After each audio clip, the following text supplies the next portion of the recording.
ติดตั้ง VMware Tool แล้วเราจะมาต่อในส่วนของการย้ำ install ผ่านแผ่น CD เนาะโดยเราจะมาเลือก TVM แล้วไปที่ removable device เลือกแผ่น CD นี้และเลือกที่ setting เนาะเลือกให้ connect กับ CentOS ที่เราติดตั้งไว้ตอนทำอิฐนั้นปกติถ้าเลือกมันจะอยู่ส่วนนี้เราติ๊กลงมาให้มันเป็นส่วนนี้ก่อนแล้วกดโอเคไปถึงนั้นก็มาเลือกให้มันติ๊กว่า connect เราทาแป๊บนึงเนี่ยตอนนี้ connect เรียบร้อยแล้วจะได้ CentOS Final ขึ้นมาและต่อมาเราจะมาทำการกดสอบเบิ่งอินเทอร์เน็ตเราว่าได้ connect กับ ETH 0หรือบ่โดยการเข้าไป Terminal ก่อนเข้าไป IP config ตอนนี้เราหับค่า IP เป็น DHCP เนาะจะได้ IP แบบเราบ่ได้กำหนดเอาเองมันก็ 2.168.100 เน็ตมาร์กก็คือ255/255 แล้วเราลองปิ้งว่าเราเข้าเน็ตได้หรือบ่ปิ้ง8.8 ก็คือปิ้งไปหา Google เซิร์ฟเวอร์ของ Google แต่คอมที่เป็นโฮสต์เฮาก็ต้องต่อเน็ตได้ถึงสามารถออกผ่านเน็ตผ่าน CentOS ได้เข้าไปแสดงว่า Enter ไปแล้วเรียบร้อยแสดงว่าเน็ตเฮาใช้ได้เนาะหยุดการทำงานไว้ที่กด Ctrl C หยุดการทำงานก็การรันแพ็กเกจแล้วบัดนี้เราลองใช้คำสั่งย้ำแบบออนไลน์ย้ำ install เลือกแพ็กเกจก็คือเลือกเป็นแพ็กเกจ MC install ได้บ่ได้เนาะ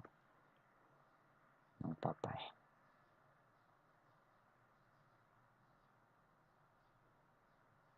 กำลังโหลด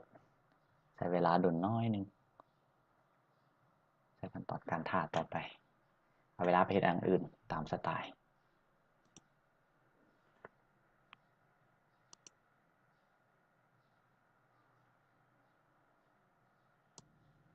หลังจากเวลาเฮานั่งท่าเอาเวลาไปเฮ็ดอันอื่นมาแล้วมันจะมีหน้าต่างค้างไว้ก็คือจะถามว่าจะดาวน์โหลดไฟล์นี้บ่ว่าไม่ดาวน์โหลดถามว่า install บ่ไฟล์ 5.4 เมกเฮาก็กด Y ไป enter Y ก็ yes แล้วก็กำลังดาวน์โหลด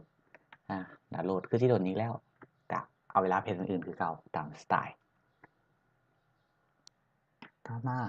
โหลดแล้วหน่อยนึงก็จะมีคำถามขึ้นว่า yes อีกหรือบแล้วก็ yes ไปมืด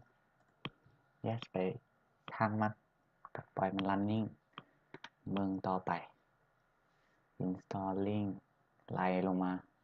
ถือว่า install แล้วมีคำว่า complete และมีหมายห่วงแสดงว่าแล้วเรียบร้อยขั้นตอนการติดตั้งย้ำแบบออนไลน์ต่อมาเราจะมาย้ำผ่านแผ่น CD เริ่มกันเลยย้ำแบบผ่านแผ่น CD ย้ำยังไงก็คือพิมพ์คำยิดกับ CD ที่นี่ว่าเป็น CD นั้นแต่เป็นการ change directory ไปหาโฟลเดอร์ที่ชื่อว่า etc slash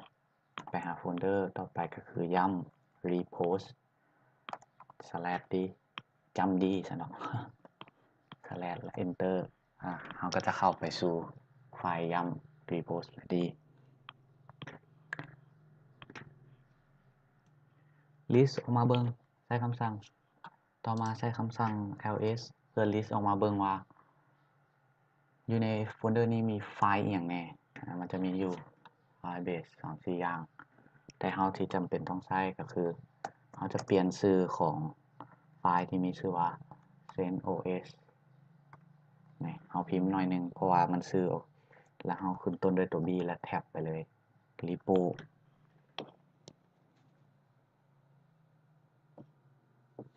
แล้วก็ CentOS